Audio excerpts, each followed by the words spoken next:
नमस्कार बच्चों, आज हम कक्षा 11वीं के अध्याय 2 में फलन के बारे में पढ़ेंगे।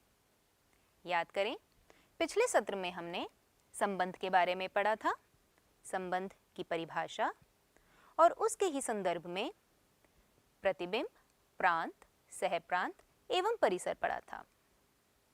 हमारे दैनिक जीवन में फलन के कई उदाहरण हैं, जैसे कि वृत्त का क्षेत्रफल त्रिज्या का एक फलन होता है और टैक्सी का किराया यात्रा की दूरी का एक फलन होता है। ऐसे ही कई उदाहरण हैं।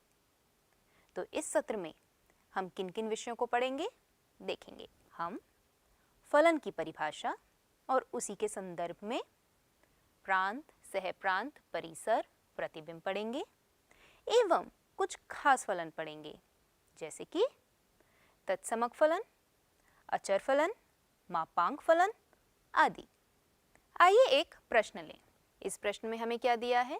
हमारे पास दो संबंध दिए हैं ए से बी तक, जिसके अंदर ए समुच्चय में 3 अवयव हैं, 2, 3 और 5, और बी समुच्चय में भी 3 अवयव हैं, 1, 2 और 3।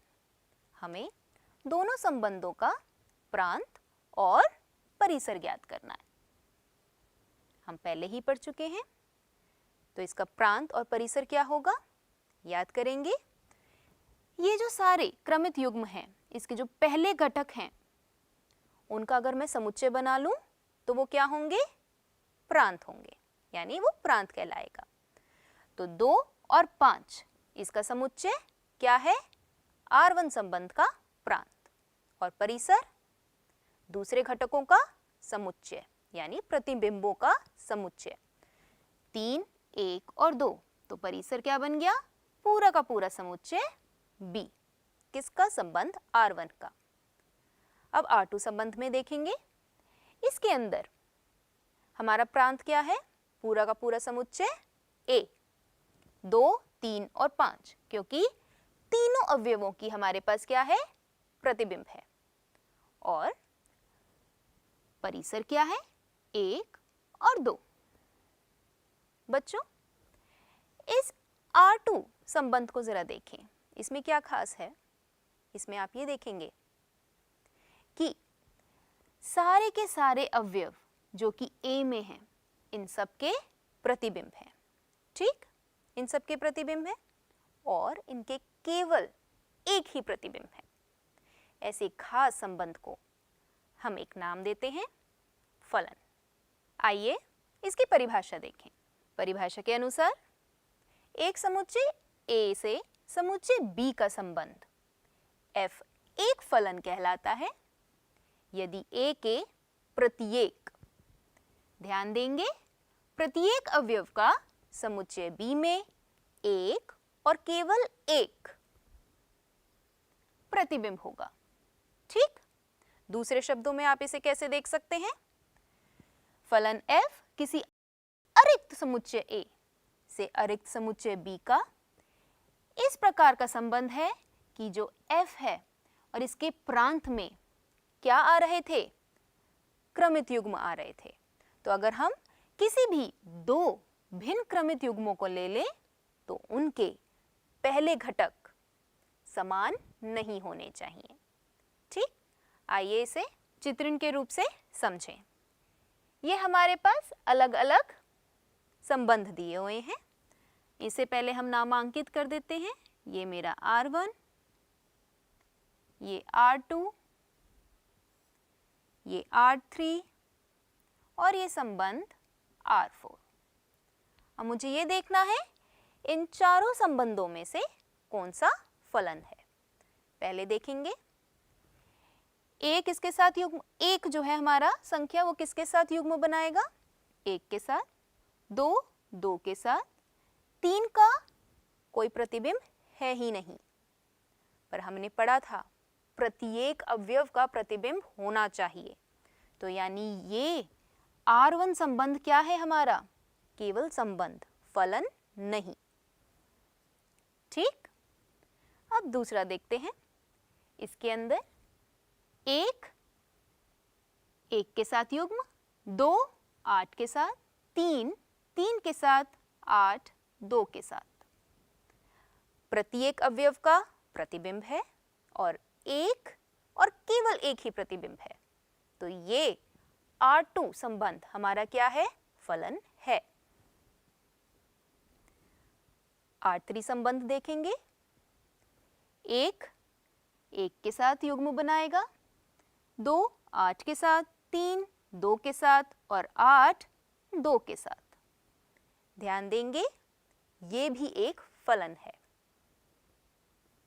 अब आखिरी संबंध R4 में क्या देखेंगे? 1 मेरा 1 के साथ युग्म बना रहा है, यानी 1 3 के साथ भी हमारा युग्म बना रहा है, यानी 1 की कितने प्रतिबिंब हैं? 2। 1 भी है और 3 भी है।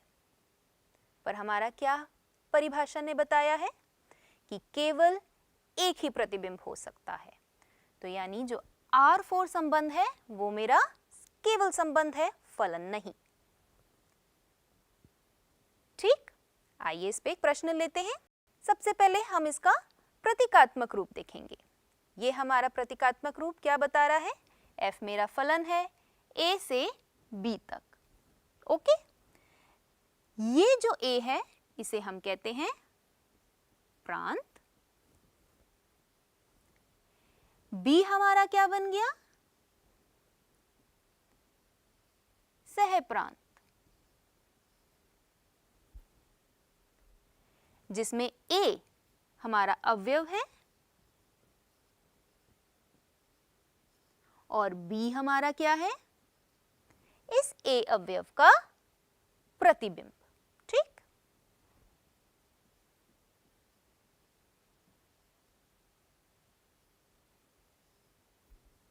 अगर मैं इन सभी प्रतिबिंबों का समुच्चय बना दूं तो मुझे परिसर ज्ञात मिलेगा। ठीक है, तो इस तरीके से हम अपने एक फलन को प्रतीकात्मक रूप से लिख सकते हैं। अब हम फलन को वास्तविक फलन भी कहते हैं। अब वो कब कहते हैं देखेंगे। ये हमारा फलन है a से b तक, जिसमें हमारा b सहप्रांत है। अगर हमारा सहप्रांत वास्तविक संख्याओं का समुच्चय हो जाए या फिर उसका कोई उपसमुच्चय हो जाए, तब मैं इस फलन को क्या कहूंगी? वास्तविक मान फलन कहूंगी, क्योंकि हमारा जो मान आ रहा है, जो प्रतिबिंब आ रहे हैं, वो कैसी संख्याएं होंगी? वास्तविक संख्याएं होंगी। ठीक, और अगर हमारा प्रांत भी वास्तविक संख्याओं का समुच्चय हो जाए या फिर उसका कोई उपसमुच्चय, तो पूरा का पूरा हमारा फलन वास्तविक फलन के नाम से जाना जाएगा। आइए इस पे अब एक प्रश्न देखें। इस प्रश्न में हमें क्या दिया हुआ है? एक फलन f दिया है जिसे हमने परिभाषित किया है इस तरीके से, यानी fx बराबर है 3x माइनस 5 के। हमें इसमें क्या क्या ज्ञात करना है? हमें ज्ञात करना है f0 का मान, f माइनस 3 का मान एवं f 5 का मान। यानी अगर मैं चर x के जगह 0, माइनस 3 और 5 रखूं तो हमारा मान क्या आएगा? देखते हैं इसका हल। हल आप देखेंगे। सबसे पहले कैसे निकालेंगे? इस फलन में जहां जहां चर x है वहां वहां हम 0 रखते हैं। ठीक, तो क्या मिला हमें? 3 0 माइनस 5। 3 को अगर हम 0 से गुणा करेंगे तो 0 मिला, तो बचा कितना? माइनस 5। तो हमारा 0 का प्रतिबिंब क्या हो गया? माइनस 5। और f0 का मान कितना आया? माइनस 5। इसी तरीके से हम अगला प्रतिबिंब देखेंगे, किसका? माइनस 3 का। ठीक, देखते हैं कैसे निकालेंगे। 3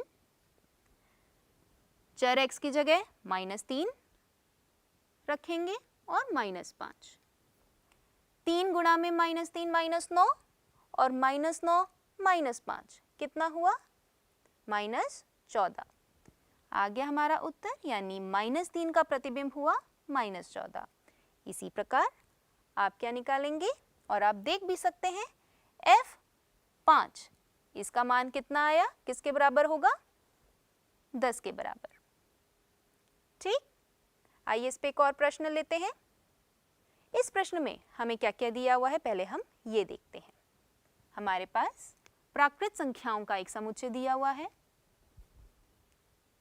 और हमें एक संबंध भी दिया हुआ है, और उसको कैसे परिभाषित किया है, जो हमारा दूसरा घटक है वो पहले घटक का 5 गुना, यानी 5 का गुणांक, ठीक।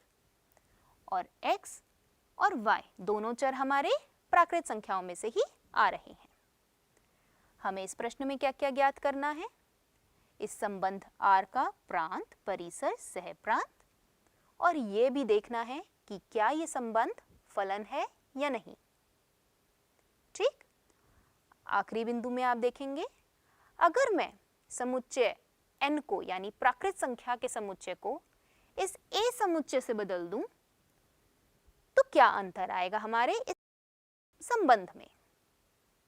आइए अब इसका हल देखते हैं।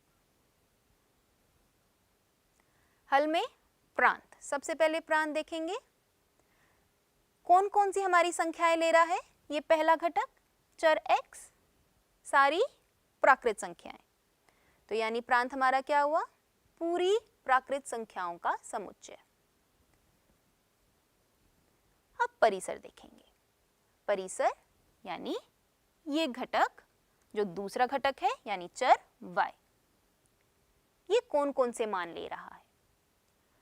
अगर मैं यहाँ 1 रखूं तो 5 आएगा, 2 रखूं तो 10 आएगा, 3 रखूं तो क्या आ रहा है 15, यानी सारे 5 के गुणांक आ रहे हैं। और जब मैं प्राकृत संख्या रखती हूं तो यानी परिसर भी क्या हो गया, सारे 5 के गुणांकों का समुच्चय, वही हमने यहाँ लिख दिया, ठीक। सहप्रांत तो हमें पता ही है प्राकृत संख्याओं का समुच्चय ही है, तो पहले 3 हमारे बिंदु आ गए। इन्हीं पहले 3 बिंदुओं से आप ये देख सकेंगे कि ये संबंध एक फलन है। कैसे, क्योंकि हर एक प्राकृत संख्या की क्या होगी, हमें एक प्रतिबिंब मिलेगा, यानी वो एक अपना युग्म बनाएगा और उसका केवल एक ही प्रतिबिंब होगा, तो इसीलिए ये संबंध क्या बन गया, एक फलन बन गया।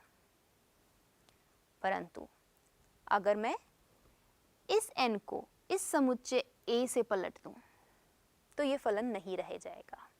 कैसे, आप देखेंगे केवल एक ही है जिसका प्रतिबिंब हमें मिलेगा, बाकी अवयवों का प्रतिबिंब हमें नहीं मिलेगा। तो आशा करती हूं कि ये आपको प्रश्न समझ में आया होगा। आगे देखेंगे। अब हम कुछ खास फलनों के बारे में पढ़ेंगे। सबसे पहला जो खास फलन है वो है तत्समक फलन, जिसे हम अंग्रेजी में आइडेंटिटी फंक्शन के नाम से भी जानते हैं। अब इस फलन में क्या है, हमारे पास एक वास्तविक फलन है जिसमें ये जो r है वो वास्तविक संख्याओं का समुच्चय दर्शा रहा है, और हमने फलन कैसे परिभाषित किया है, f(x) बराबर में x, यानी जो भी मैं अवयव ले रही हूं वो वैसे ही वैसा प्रत्यक्ष मेरा उसी पे क्या आ रहा है, प्रतिबिंब हो रहा है। जैसे कि 1 का प्रतिबिंब 1 ही रहेगा, 2 का प्रतिबिंब 2 ही रहेगा। अगर मैं 1.5 ले लूं तो उसका प्रतिबिंब भी 1.5 ही रहेगा। ऐसे फलन को हम क्या कहेंगे, तत्समक फलन। अब इसका प्रांत कैसी संख्याएं ले रहा है, वास्तविक संख्याएं, यानी वास्तविक संख्याओं का सारा समुच्चय ही हमारा पूरा का पूरा प्रांत बन जाएगा, और वही हमारे पास प्रतिबिंब के रूप में आ रही हैं, तो हमारा परिसर भी बराबर यानी वही समान रहेगा, वास्तविक संख्याओं का समुच्चय। अब इसका आलेख देखते हैं। आलेख आपके सामने है। अगर हम x मान रखते हैं तो हमारे पास x प्रतिबिंब आ रहा है, 2 रख रहे हैं 2 आ रहा है, 3 रखेंगे तो 3 आ रहा है। इसी प्रकार हम देख सकेंगे कि हमारे पास एक रेखा मिल रही है जो मूल बिंदु यानी 0 0 पे जो केंद्र होता है हमारा, उससे होकर गुजर रही है। आइए अब एक और विशेष फलन को देखें। इसका नाम है अचर फलन। इसे हम अंग्रेजी में कांस्टेंट फंक्शन के नाम से भी जानते हैं। यह फलन भी आप देख सकते हैं हमारा वास्तविक फलन है, और जहां ये r हमारा वास्तविक संख्याओं का एक समुच्चय है। इसे हमने कैसे परिभाषित किया है? f(x) बराबर में c, यानी अगर मैं कोई भी संख्या लूं उसका प्रतिबिंब केवल एक ही होगा, और वो क्या होगा? वो अचर c होगा। उदाहरण के तौर पे देख सकते हैं, अगर मैं c को किसी संख्या से बदल दूं तो लेते हैं हम 2.5। इसका आलेख आप नीचे भी देख सकते हैं। f(x) बराबर में 2.5, तो इसका मतलब क्या हुआ? 1 का प्रतिबिंब 2.5, 2 का प्रतिबिंब 2.5, 3 का प्रतिबिंब भी 2.5, यानी मैं कोई भी संख्या ले रही हूँ उसका प्रतिबिंब क्या बन रहा है, यानी उसका क्या प्रतिबिंब आ रहा है? 2.5। ठीक, ऐसे फलन को हम अचर फलन कहते हैं। इसका प्रांत बहुत आसान है। प्रांत में हम यानी कैसे अवयवों की हम प्रतिबिंब देख रहे हैं? सारे वास्तविक संख्याओं की। तो हमारा प्रांत हो गया सारी वास्तविक संख्याओं का समुच्चय। परिसर, परिसर देखेंगे कैसे हमें प्रतिबिंब मिल रहे हैं? केवल एक c, यानी जो अचर लिया है हमने, तो यानी इसका जो हमारा परिसर है वो क्या होगा? एकल समुच्चय जिसके अंदर c ही हमारा उसका अवयव होगा। ठीक, जैसे कि इस उदाहरण में हमारा परिसर क्या हो जाएगा?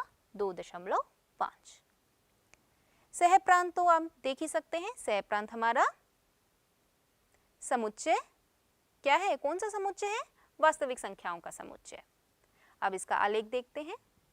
आलेख देखेंगे, अगर हम 1 रखते हैं 2.5 में तो हमारे पास 2.5 मिल रहा है, यानी ये 2.5, ये 1। 2 पे भी ऊंचाई 2.5, 3 पे भी 2.5। आलेख देख सकते हैं। देख सकते हैं ये जो आलेख है हमें क्या मिल रहा है? एक रेखा मिल रही है जो कि x अक्ष के क्या है? समानांतर है। ठीक, अब ये समानांतर रेखा हमारी भिन्न हो सकती है इस चर के आधार पर। अगर हमारा चर 3 है तो ये यहाँ आ जाएगी। अगर हमारा चर कैसा है? -3 है तो ये x अक्ष के नीचे आ जाएगी। ठीक, आइए अब एक अलग फलन को देखें। हमारा तीसरा खास फलन है मापांक फलन, जिसे हम अंग्रेजी में मॉड्यूलस फंक्शन के नाम से भी जानते हैं। इसमें भी हमने f हमारा वास्तविक फलन है, और इसे हमने परिभाषित किस तरीके से किया है? f(x) बराबर में मॉड्यूलस x, यानी मापांक वैल्यू किसकी? मापांक मान किसका? x का। मापांक यानी पॉजिटिव।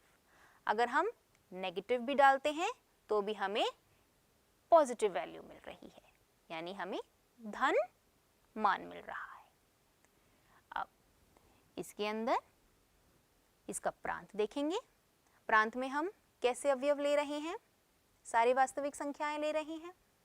तो वास्तविक संख्याएं ले रही हैं तो प्रांत हमारा वास्तविक संख्याओं का समुच्चय हो गया। और ध्यान देंगे परिसर, हमारे पास कैसे संख्याएं आ रही हैं?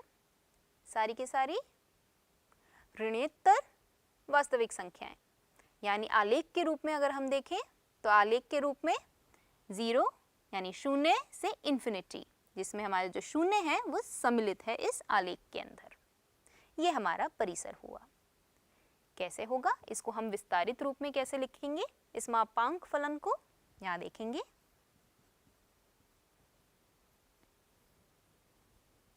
जब भी हमारा x शून्य से बड़ा होता है, यानी जब भी मैं x का मान शून्य से बड़ा लूंगी, तब जो हमारा फलन है वो ही लेगा, यानी क्या लेगा? तत्समक फलन होगा। अगर हम x बराबर 0 लेंगे तो शून्य ही मिलेगा, यानी x बराबर शून्य लेंगे तो शून्य ही मिलेगा। और x अगर हमारा शून्य से कम है तो हमें क्या लेंगे? हमें कैसी संख्या चाहिए? हमें पॉजिटिव संख्या चाहिए। तो यानी हम -x कर देंगे। जैसे कि -3 लिया, वो हमारा शून्य से क्या है? छोटा, तो -3 के आगे एक और बारी माइनस लगा देंगे। तो हमारा आंसर यानी हमारा उत्तर क्या बना? इस फलन f3 का, f-3 का क्या मान आएगा? 3। ठीक, ये होता है हमारा मापांक फलन, जिसे हम अंग्रेजी में मॉड्यूलस फंक्शन भी कहते हैं। आइए अब एक और खास फलन के बारे में पढ़ें, जो कि है सिग्नम फंक्शन, यानी सिग्नम फलन। इस फलन में क्या खासियत है ये देखेंगे। ये फलन भी हमारा एक वास्तविक फलन है और इस फलन में हमारे केवल 3 प्रतिबिंब आ रहे हैं। और ये केवल 3 प्रतिबिंब कैसे आ रहे हैं? अगर हम x का मान शून्य से बड़ा लेते हैं तो जो प्रतिबिंब है वो एक ही रहेगा, यानी सारी संख्याएं किस पे जाएंगी? 1 पर जाएंगी। ठीक, अगर x मेरा शून्य के बराबर है तो मेरे फलन का मान भी शून्य के बराबर होगा, और x अगर शून्य से कम है तो फलन का मान सदैव ही -1 रहेगा। इसको हम एक अलग तरीके से भी लिख सकते हैं, इस तरीके से, यानी f(x) बराबर में मॉड्यूलस x अपॉन में x। अब ये कैसे आया, विस्तार रूप में देखेंगे।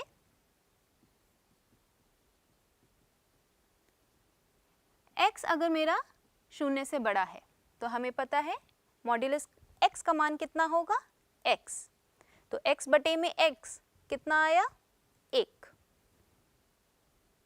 अगर मैं इसको ऐसे लिखूं तो आप बेहतर जान पाएंगे। अब x बराबर में शून्य है तो शून्य दिया ही हुआ है, और अगर x मेरा शून्य से छोटा है तो इस मॉड्यूलस x का मान कितना हो जाएगा? -x। और ये बराबर कितने हुआ? -1 के। तो देखा कैसे हम इसी फलन के पास आ गए। अब इसके आलेख को देखेंगे। जब भी मेरा x शून्य से बड़ा होगा, ठीक, तो मेरा जो फलन है वो मान क्या ले रहा है? 1।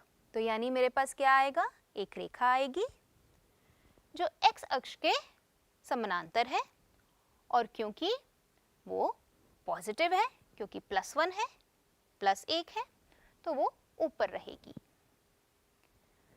x अगर हमारा शून्य है तो फलन का मान भी शून्य है, तो ये वाली संख्या हमारी दर्शा रही है f0। अगर मेरा x शून्य से छोटा है तो प्रतिबिंब -1 रहेगा, तो भी हमें एक रेखा मिल रही है x अक्ष के समानांतर। अब इसका प्रांत क्या होगा? प्रांत, क्योंकि हमारे पास कैसा फलन लिया था?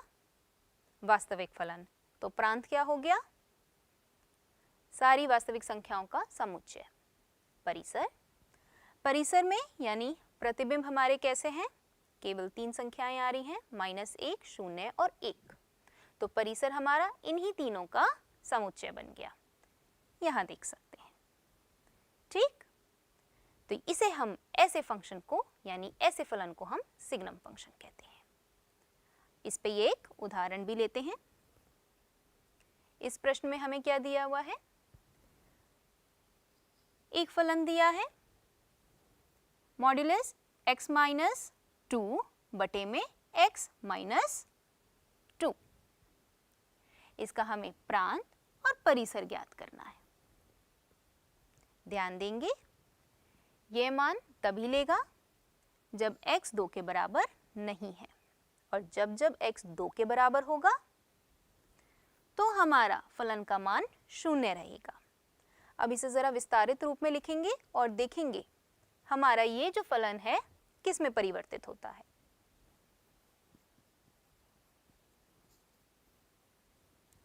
x हमारा अगर 2 से बड़ा है तो इस मॉड्यूलस फलन का क्या मान होगा? x माइनस 2 बटे में x माइनस 2। दोनों हमारे समान है, तो यानी अगर हम इसको बटे में यानी भाग करें तो क्या हमारा उत्तर आया? 1। x अगर हमारा 2 के बराबर है तो हमें दिया हुआ है कि फलन का मान 0 होगा, तो वही हमारा यहाँ आ गया। जब चर x को हम 2 के बराबर लेंगे तो हमारा जो फलन का मान है वो 0 आएगा। अब अगर हम चर x का मान 2 से छोटा लें तो क्या होगा? ये फलन इस मॉड्यूलस फलन का क्या मान आएगा? माइनस x माइनस 2 बटे में x माइनस 2। अब इसको भाग करने पर आप देख सकते हैं हमारा मान आ रहा है -1। दिख गया? तो हमारा ये जो फलन दिया हुआ है वो और कोई नहीं, एक सिग्नम फलन ही है। तो इसका परिसर तो आप देख सकते हैं, और वो क्या है? समुच्चय जिसमें 3 अवयव हैं, -1, 0 और 1। इसका प्रांत पहले भी हमने देखा था। फलन हमें कैसा दिया हुआ है? वास्तविक फलन, और वास्तविक फलन का प्रांत क्या होता है? वास्तविक संख्याओं का समुच्चय। आइए इसका आलेख देखें। ध्यान देंगे आलेख पहले वाले आलेख के बिल्कुल समान है, बस एक ही अंतर है। पहले हमारा x बराबर 0 पे हमारा 0 आ रहा था, यहाँ हमारा x बराबर 2 पे 0 आ रहा है। यानी जब हमारा x 2 के बराबर होगा तो फलन f का मान 0 आएगा। ठीक? और इसी प्रकार आप ये फलन को इस आलेख के रूप में निरूपित कर सकते हैं। आइए अब एक और फलन पढ़ें। इस सत्र में हम ये आखिरी फलन पढ़ेंगे। इस फलन का नाम है महत्तम पूर्णांक फलन। अंग्रेजी में हम इसे ग्रेटेस्ट इंटीजर फंक्शन के नाम से भी जानते हैं। इसे हम कैसे निरूपित करते हैं देखेंगे। f(x) बराबर में महत्तम पूर्णांक मान, ये इसका प्रतीक होता है। यानी जब भी हम महत्तम पूर्णांक फलन लेते हैं तो हम इसको इस प्रकार इस प्रतीक से दर्शाते हैं। तो ये हमारा जो फलन है f, हमने इस तरीके से इसे परिभाषित किया है, और परिभाषा हमें क्या बता रही है? ये जो फलन है वो वास्तविक फलन है, और जो x है x से कम या x के बराबर हमारा महत्तम पूर्णांक मान लिया जाता है। अब ये महत्तम पूर्णांक जो मान है वो कैसे लेंगे? इसमें आप देखेंगे हमारा जो फलन है वो कैसे परिभाषित है। हम सबसे पहले वास्तविक संख्याओं की जो रेखा है इसको हमने अंतराल में बांट दिया। अंतराल में बांट दिया। अंतराल में बांटने के बाद जब भी हमारा x किसी भी अंतराल में आता है तो उससे पहले वाले पूर्णांक का मान लेता है। जैसे कि अगर हमारा चर x -1 और 0 के अंतराल में आ रहा है तो फलन का मान क्या होगा? -1। अगर हमारा चर x 0 और 1 के अंतराल में आ रहा है तो हमारा फलन का मान क्या होगा? 0। अगर हमारा चर x अंतराल 1 और 2 के बीच में आ रहा है तो हमारा फलन का मान 1 रहेगा।